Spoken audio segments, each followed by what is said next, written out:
Hey guys, welcome to competitive Pathshala. तो कैसे हैं आप सभी लोग। तो गाइस यहाँ पर एसएससी की तरफ से एक ऑफिशियल अपडेट आई है एग्ज़ाम डेट को लेकर। और ये जो एग्ज़ाम डेट है वो डेफिनेट नहीं है, बस आपको एक आइडिया हो जाएगा कि जो भी सारे एग्ज़ाम्स हैं जो पोस्टपोन हुए थे कोरोना वायरस के कारण, तो उसको कब से फिर रेशेड्यूल किया जाएगा, तो उसी के बारे में नोटिस दिया गया है। और भी कुछ बातें हैं जो कि इस वीडियो में हम लोग डिस्कस करने वाले हैं, जैसे कि यूएफएम को लेकर या फिर एमटीएस का जो रिज़ल्ट है आपका वो 30 अप्रैल को आएगा या नहीं आएगा, क्योंकि यहाँ पर दो नोटिस लगातार देखे गए हैं। कल भी एक नोटिस जारी किया गया था यूएफएम को लेकर ही कि एक कमेटी बैठाई गई है, और आज फिर एक नोटिस मिला है यहाँ पर। तो चांसेस हैं कि नहीं रिज़ल्ट आने के, वो भी उस बात पे भी हम लोग थोड़ा सा विचार करेंगे वीडियो के एंड में। सबसे पहले मैं नोटिस पढ़ के आपको सुना देता हूँ और देख लेते हैं कि क्या सारी बातें हैं इसमें। तो वीडियो शुरू करने से पहले एक रिक्वेस्ट है कि चैनल पर हमारे नए हैं तो चैनल को सब्सक्राइब कर लीजिएगा एसएससी के पल पल के अपडेट के लिए, और बेल आइकन भी प्रेस कर लीजिएगा ताकि जो भी अपडेट हो उसकी नोटिफिकेशन आपको टाइम टू टाइम मिलती रहे। तो गाइस यहाँ पे देखिए लिखा हुआ special meeting of the commission was held on April 15, 2020 to review the situation arising out of the corona virus pandemic. ठीक है, कोरोना वायरस को लेकर जो भी सारे सिचुएशन हैं उस पर विचार करने के लिए, उसको रिव्यू करने के लिए एक मीटिंग बैठाई थी कमीशन ने 15 अप्रैल को। आगे मैं पढ़ के दिखाता हूँ। In view of the prevailing lockdown restriction including social distancing norms, it was decided that dates for all examination where candidates are required to travel from all parts of the country will be reviewed from time to time. A decision on fresh dates for the remaining days of combined higher secondary level examination tier 1 2019, junior engineer paper 1 examination 2019, stenographer grade C and D examination 2019, and in skill test for combined graduate higher secondary level examination 2018 will be taken after May 3। ठीक है, इसमें बोला गया है कि जो आपका CHSL का रिमेनिंग जिनका एग्ज़ाम बचा है, ठीक है, जिनका हो गया वो तो सही है, ठीक है, वो तो सही है, उनका एग्ज़ाम हो गया। लेकिन जो पोस्टपोन हुआ था जिनका भी एग्ज़ाम, उनका एग्ज़ाम फिर से रेशेड्यूल किया जाएगा 3 मई के बाद।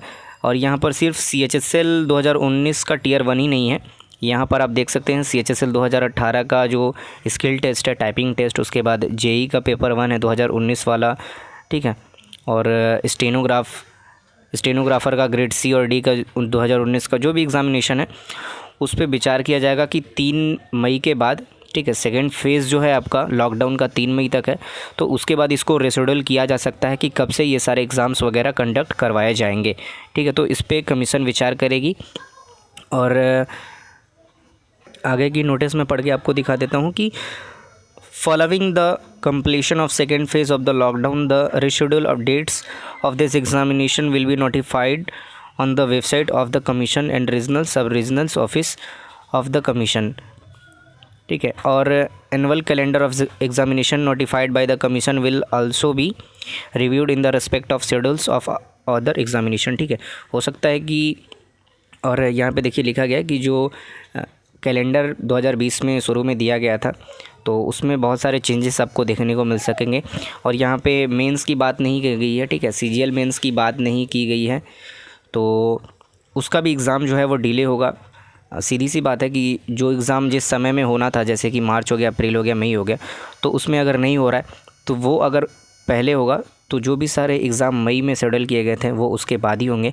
तो सीधी सी बात है कि जो आपका मेंस भी है CGL का वो भी डिले होगा। और यहाँ पे एक और बात लिखी गई है, अच्छी बात है, कि further it was decided that all the officer of staff members of SSC will contribute 1 day salary to the PM Citizen Assistance and Relief in Emergency Situation Fund। ठीक है, तो PM केयर फंड में एक दिन का salary जो भी commission में कार्यरत है उन सभी योगदान करेंगे। ठीक है, तो आप बात करेंगे UFM की। तो देखिए UFM को लेकर एक नोटिस जारी किया गया था जिसमें लिखा गया था कि CHSL 2018 में 4000 प्लस एस्पिरेंट को फेल किया गया है जो कि ध्यान नहीं दिए थे, और अपने रिगार्डिंग जो भी इमेजिनरी या फिर रियल इन्फॉर्मेशन है वो वहाँ पर दे दिए थे, जिसके कारण उनको फेल किया गया है। और ये भी बात बोला गया था कि कमीशन उस पर भी विचार करेगी जो एस्पिरेंट मतलब अपनी कॉपी दिखा रहे हैं और बोल रहे हैं कि मतलब ऐसी मतलब वो कोई जेन्युइन गलती नहीं है, उसके बाद भी उनको फ़ेल कर दिया गया है, तो उनका रिज़ल्ट फिर से उस पर विचार करने के लिए, तो उस पर भी कमीशन ने यही बोला है कि उसके लिए एक कमेटी बैठाई जाएगी। तो देखिए क्या होता है, तब तक आपको बैठना नहीं है, ठीक है। जब तक आपके पक्ष में मतलब कुछ भी अच्छा न्यूज़ नहीं आ जाए तब तक आपको जो आपका कैंपेन है ट्विटर का उसको चलाते रहना, ठीक है, छोड़ना नहीं है। क्योंकि नॉर्मलाइजेशन का जब रूल आया था 2017 में, तो देखा गया था कि कम मार्क्स वाले एस्पिरेंट का हो गया था सिलेक्शन, मतलब वो क्वालिफाई कर गए थे टियर 1, और ज़्यादा मार्क्स वाले का नहीं हो पाया था। तो उस टाइम भी सभी लोग बोल रहे थे कि नॉर्मलाइजेशन रूल जो है वो हटा दिया जाए, ठीक है। उस टाइम भी ऐसे ही किया गया था, लेकिन एसएससी ने हटाया नहीं था। लेकिन इस बार नोटिस में भी यही देखा गया है कि यूएफएम को लेकर उसने ये नहीं बोला है कि इसको हटा दिया जाएगा या फिर हम लोग इस पर विचार करेंगे। उसने सीधा ये बोला है कि ये एस्पिरेंट मतलब जितने एस्पिरेंट फ़ेल हुए हैं उन्होंने ध्यान नहीं दिया है। तो आप साफ साफ समझ सकते हैं कि एसएससी अपने बात पे ही अड़ी है कि यूएफएम नहीं हटाएगी, ठीक है। अगर आप यूएफएम नहीं हटाना चाहते तो कम से कम एक प्रॉपर जो भी क्राइटेरिया वगैरह है उसको रखना चाहिए, जिससे कि इतने जेन्युइन जो स्टूडेंट हैं छोटी सी मिस्टेक भी उसको नहीं कह सकते, उसके कारण गलती हो जाए, मतलब उन गलतियों के कारण वो डिस्क्वालीफाई हो जाए, ठीक है। तो ऐसी भी मिस्टेक नहीं करनी चाहिए। और थोड़ा थोड़ा डिपेंड करता है ये स्टेट ऑफ माइंड पे, जो भी टीचर पेपर वगैरह चेक कर रहे हैं एस्पिरेंट्स के, ठीक है। तो उन पे भी थोड़ा सा डिपेंड करता है ये सब। और बात करेंगे अगर हम रिज़ल्ट की, तो देखिए रिज़ल्ट जो है वो आने के आपके चांसेस बन रहे हैं। रीज़न ये है कि देखिए लगातार 2 नोटिफिकेशन जो है वो जारी कर दिया गया है, ठीक है। अगर आपका एमटीएस का रिज़ल्ट कंप्लीट हुआ होगा, ठीक है, डेटा वगैरह अगर अपलोडेड है, कमीशन में कुछ लिमिटेड लोग ही अगर काम कर रहे हैं। हालांकि यहाँ पे तो लिखा गया है कि एक मीटिंग बैठाई गई थी 15 अप्रैल को, ठीक है, स्पेशल मीटिंग। तो मुझे नहीं लगता कि अभी काम चल रहा होगा लॉकडाउन को लेकर। हो सकता है 3 मई के बाद अगर अच्छे से काम चले तो उसके बाद रिज़ल्ट आया आपका, जो भी जैसे आपका जेई हो गया जो 2019 9 अप्रैल को माफ़ कीजिएगा 9 अप्रैल 2020 को आने वाला था, या फिर आपका एमटीएस हो गया, तो चांसेस हैं उस समय आने के। लेकिन हो सकता है अगर आपका एमटीएस का रिज़ल्ट रेडी हो तो वेबसाइट पे आपको देखने मिल सकती है 30 अप्रैल को ही, ठीक है।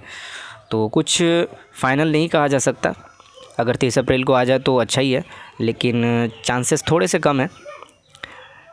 तो अभी तक के लिए इतना ही गाइस, मिलते हैं नेक्स्ट अपडेट के साथ। चैनल को सब्सक्राइब ज़रूर कीजिएगा, क्योंकि एसएससी की पल पल की अपडेट सबसे तेज़ आपको मिलेगी हमारे चैनल कॉम्पिटिटिव पाठशाला पे।